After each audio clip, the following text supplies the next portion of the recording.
What is going on, everybody? Welcome in to the first episode, first episode of my podcast here.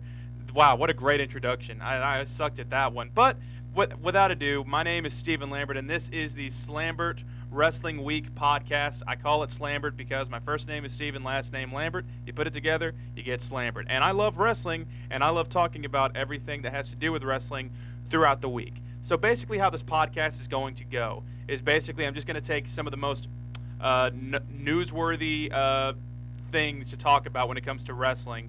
So, this week obviously is going to be a big R-Truth episode, so get prepared for that. It's going to be a big R-Truth heavy episode with this first run-through of this podcast. So I have a guest. Joey over here is off camera. But Joey, I know you're not as into wrestling as I am because, man, I've been into wrestling for my entire life. I got into it kind of around 06, and I have not stopped since, even through the crappy Vince McMahon era days. But I watch it all the way through. So, Joey, what about you? What's your kind of fandom when it comes to wrestling? Well, with me, I've just more recently gotten back into it. Mostly hanging out with you has gotten me back into it. You and Brandon, when we were hanging out at the station, we were pretty much going back and forth. That's when I started joining back up. And when some of my favorites started popping back out and being like, hey, we exist again. Like, Taker's come back. Undertaker was my go-to guy. And then right now I'm more of a Dexter Lumis guy. Well, that's the whole thing, is that you were talking about how it was, Bray Wyatt was kind of your breakthrough into wrestling. And, rest in peace, he passed away, unfortunately. But now they're coming back and doing this Wyatt 6 thing, and you're a very big fan of that. Yeah, it's become one of my favorite storylines at this point. Because I could care less about the whole John Cena goodbye tour. It's like, Jesus, that sucked. So, yeah, the Wyatt 6 has been my, oh, okay, so something cool is happening. I'm back. Yeah, though, there you go. So, with all that being said, let's go ahead and get into the episode.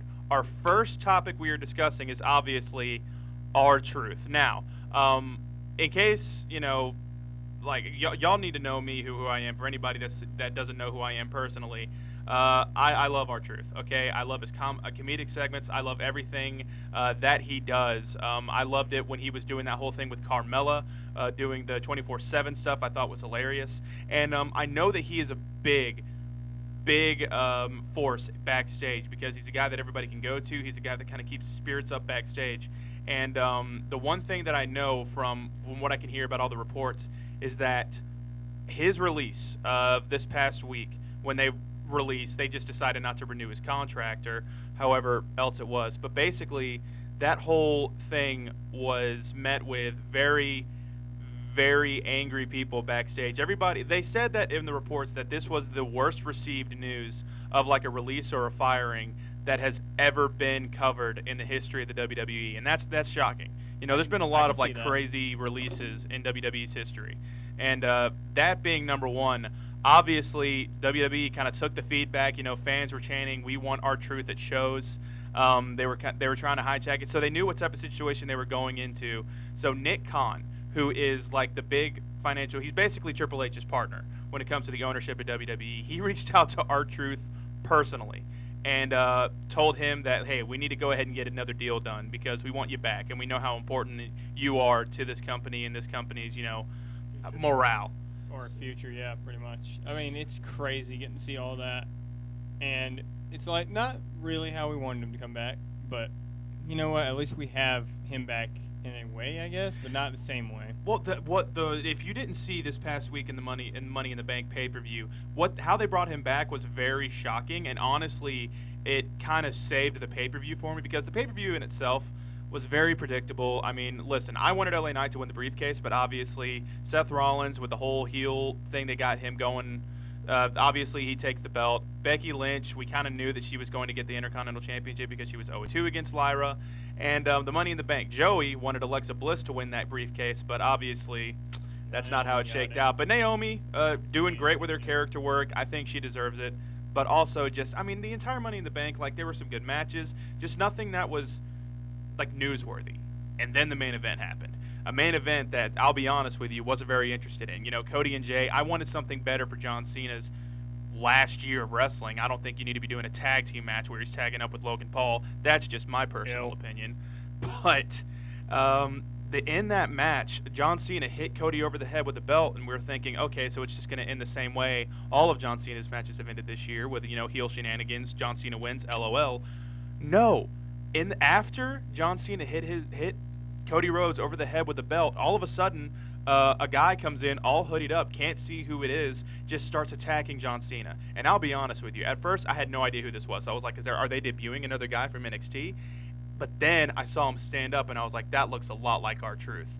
And then R-Truth, he took off the mask, took off the hood, and the entire place went absolutely nuts. Hearing the commentators, too. The commentators are like, we want R-Truth, and here he is. Yeah. Oh, my gosh, what a wonderful call that was. So Truth cost John Cena the tag team, that match, and he was back. It met with amazing reception from the crowd. And then on Raw, where we thought that he was back and we thought he was going to continue this comedy character that he's been doing for the last decade. No. One thing that he wanted to agree with Nick Khan, if I'm going to come back, I want to do one last run and let it be an actual serious run.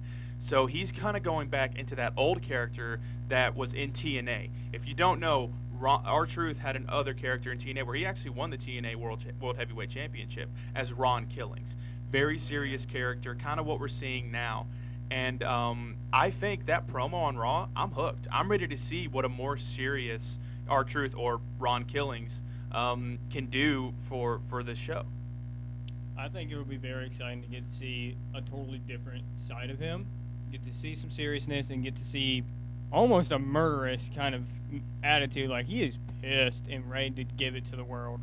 I loved his whole thing where cutting off the dreads. It was a very symbolic thing of I'm no longer this guy that you've laughed in this comedy sideshow character anymore. I'm serious business and I'm ready to go.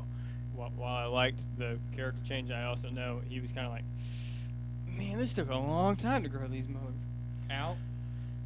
I'm sure he was ready to, he's probably just I'm going to go ahead and just give myself a little haircut here. And it's so funny because, he's all serious on TV, but then I saw him on TikTok Live where he was just singing along with all the songs, interacting with all the people on TikTok Live, having a bunch of heart me's and all this on the stream. It's just a totally different frame of, a different side of, after you just had the serious character change, and then I'm just seeing you on TikTok Live. It was like, hey, thank you for the heart me. Thank you for the. It's very weird, but again, very very happy, and I'm sure the WWE universe, which I'm very happy to have R-Truth back. Yeah, I can't wait to see how they portray it from here. I think it'll be interesting, but I feel like having him back, that's awesome. Will we have the same ideas and stuff? Probably not. I have a feeling they may turn him into a heel now. I don't think he's going to be into a heel just because of how over he is with the crowd right now. I feel like they're going to put him in the mid card, and he'll have maybe a couple of shots at the Intercontinental Championship, or just kind of going after that belt. Maybe he is that surprise. There's a surprise person that's supposed to be in the King of the Ring tournament. A lot of people have kind of been speculating who that's going to be, whether it's a Roman Reigns, whether it's a or Ron Killings or whatever else. But I feel like we're gonna see a decent push here for Ron Killings. Not saying he should win the belt, but if he does win the World Heavyweight Championship, I'm not gonna complain. But let's go ahead and move on to something else here. We got another fan favorite this past Monday, and obviously he has been over with this crowd. When they started his single push, I didn't think he was going to be as over as he was. I'm talking about Jey Uso, Mr. Yeet Mania himself. This man just had a championship match with Gunther this past Monday, and with Seth Rollins winning the Money in the Bank, I was totally convinced that we were going to see a failed Seth Rollins cash in that championship match to have Jey Uso keep the belt. But no, it was just a very clean match, a very well-worked match. I will say that it was very back and forth. They had a very dramatic sequence at the very end where Gunther just had that choke on Jey Uso, and Jey Uso spent 5 minutes trying to fight out of the choke just to try and get to the ropes to try to keep the match going, until finally Gunther just choked him out, and obviously Jey Uso passed out, and Gunther won the championship clean. Like no interference, no nothing, just Gunther beating Jey Uso clean to retain the champ or to be a two-time World Heavyweight Championship or champion. Goodness, I can't speak. But this is very shocking. I thought Jey Uso was going to hold this belt for a lot longer. I thought he was going to at least hold it until SummerSlam. But no, they made the call, and now Gunther is your new World Heavyweight Champion. You know what? I'll be honest. I forgot that match was happening. I had other things going on that day. But, yeah, I think it was a clean match looking back at it. Because I watched it back earlier today, and it was really clean, and I was shocked by that. Like, no interference at all, which I feel like every match recently has had some kind of interference or tomfoolery, I guess we could say. Right. Yeah, and to be very, honest, I was really wanting listen, I'm a big Jey Uso fan. I think not a lot of people believe that he's boring in the ring and that all he has is just like the 5 moves of doom, kind of like has a spear, does the yeet, I think that he's proven a lot of people wrong. I thought the Gunther match at WrestleMania was good. The only thing is you didn't give him an opportunity to actually prove like what type of, wrestler he could be. The only defense he had was against Logan Paul. And there was a bunch of interference in that thing too, to where Jey Uso, he got the win over Logan, but it was because of, Cody had an interference. John was involved in that match. So not a lot of, matches for or defenses that Jey Uso had since he won the belt. So a very quick run there. And it's been kind of controversial. I saw it on Twitter that a lot of people were thinking that this is just like kind of a disrespect to just somebody who's very over with the crowd and, somebody who I believe was wanted to, be like a really top champion, but I guess just really didn't get that opportunity. And now, Gunther, who, man, like the one thing about Gunther is that WWE trusts them with their lives, because Gunther has held the belt twice, or held the World Heavyweight Champion, almost held it for almost a year. And the Intercontinental Championship, I think he broke the record for how long he held that Intercontinental Championship. It was ridiculous. I think he almost did. I think he missed it by a day. I have no idea, but but he held it for a long time. Held it for a very long time, and had a lot of great matches with that Intercontinental Championship. Didn't have a lot with the World Heavyweight Championship, which is shocking to me. But I mean, Gunther, this one thing that's kind of leering around the corner. Seth Rollins does have that Money in the Bank. I expect Seth Rollins. SummerSlam's around the corner. I expect Seth Rollins to cash in. I don't think he's going to hold that Money in the Bank for long. I think we're going to be really quickly seeing a Seth Rollins win that World Heavyweight Championship. But yeah, I mean, just what do you think? Do you think that, because a lot of reports have come out that say that this is the end of Jey Uso's singles push, that they want to reunite Jey Uso and Jimmy Uso and reunite the Usos and have them do another tag run. I don't like that. I want to see Jey Uso see what else they can do for his singles run. But I don't know, Joey, what do you think? You think he should reunite with the Uso and just do the Usos again, or do you think that there's more we can see out of this Jey Uso singles run? I feel like we need to keep him solo for now. I feel like let him explore, let him have some more fun by himself. Am I just saying that because I don't want him to get hurt right now and we're going back to tag teaming, because that may get out quickly. Well, yeah. Especially with the White Six. Well, there was a whole video of the New Day laughing at Jey Uso's title loss, and so they're thinking that they're going to run that feud back. They may just have like one of those one-off matches and do that, but I feel like you need to keep him solo because he's doing good. He really is. So I think it would only be fair, like, keep him solo, let him get some more crowd work, and work. Crowd loves him. Let's be honest. The crowd loves him. So let him keep being himself, and if it starts falling off, then do the Usos again. All right, so the last thing, we talked a lot of WWE. Let's go ahead and go on the other side of the aisle here, and let's talk about some AEW news. There's not a lot of news backstage going on. There's one thing that Mariah May, no longer with AEW, she debuted on NXT as Blake Monroe. And this is just a quick little thing because I want to move on and talk more about, AEW and what's kind of going on for All In, the push that they have, because this show that they had last night, unbelievable. One of the best Dynamites I've seen all year. A lot of great segments that they had in this episode. But real quick, I saw this funny. Blake Monroe debuted, and it is kind of doing this, goddess character. Like she was in a bath, in the bath, just saying like, what should my character name be? Being very kind of like a Marilyn Monroe type character. Hence Blake Monroe.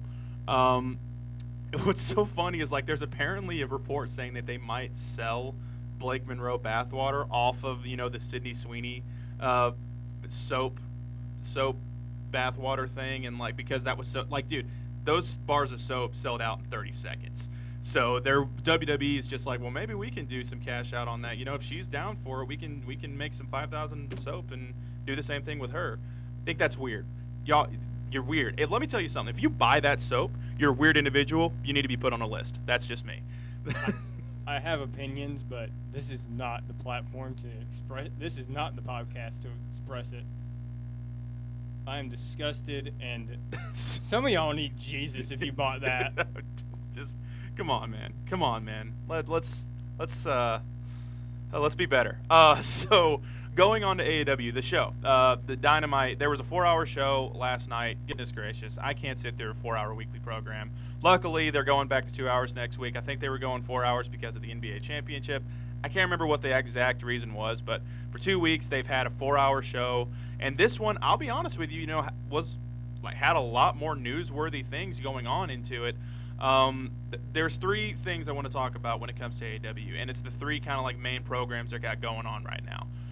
First one is Toni Storm versus Mercedes Moné. We have been waiting for these 2 females to get finally have a match, and they just had another segment this past last night to where Mercedes Moné is attacking Toni Storm. And like they had this weird thing to where like Mercedes Moné was like sniffing Toni Storm, like kind of like getting into that Toni Storm character. If you haven't seen any of Toni Storm's like character things lately, Joey, you got to go look it up. She has really been killing the game.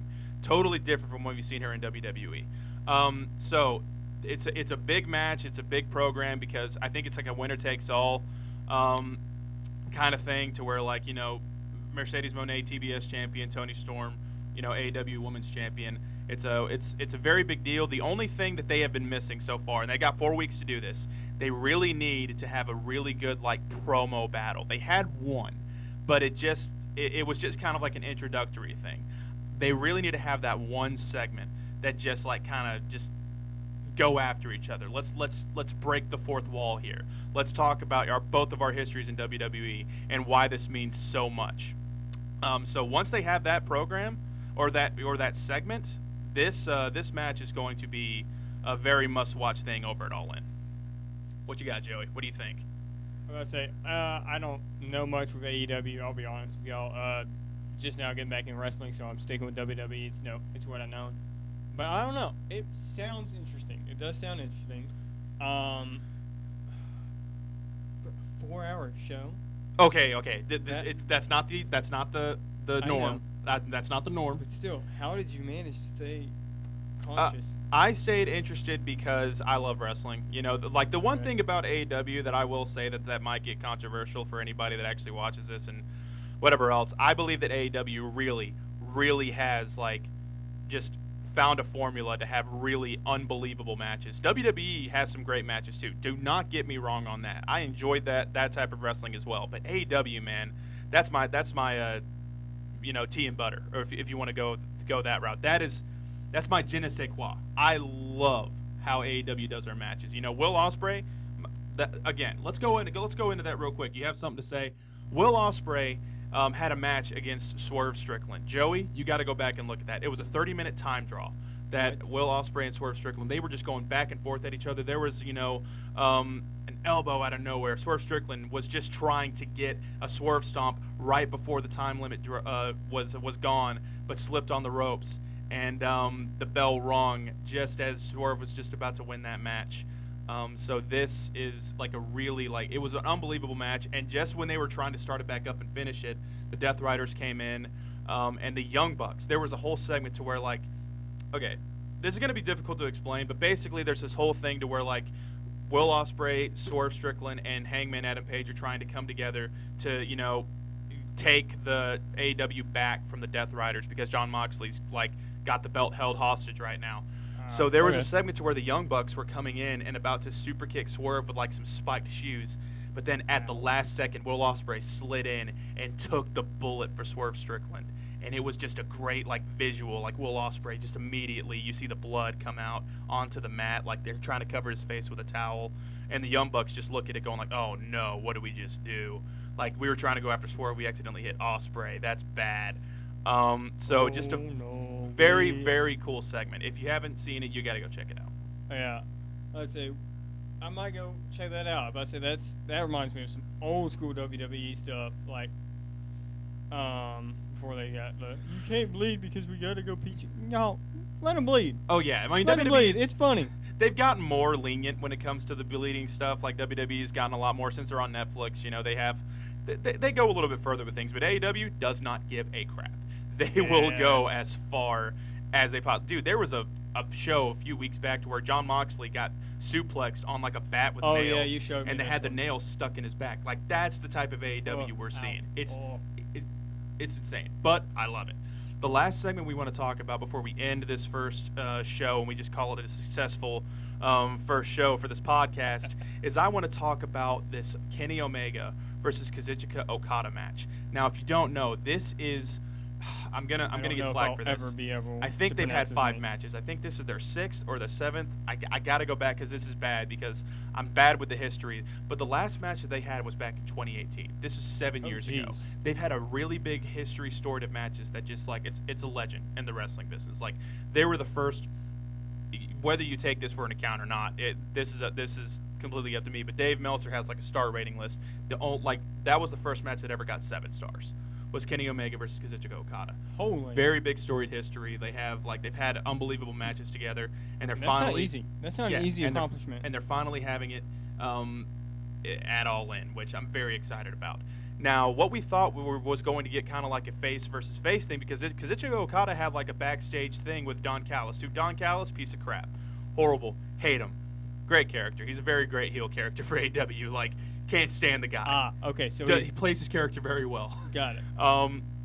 But he was doing a backstage thing with Kazuchika Okada being like, my guys deserve to be in this match more than you do. What have you done this last year that's better than what my guys have done?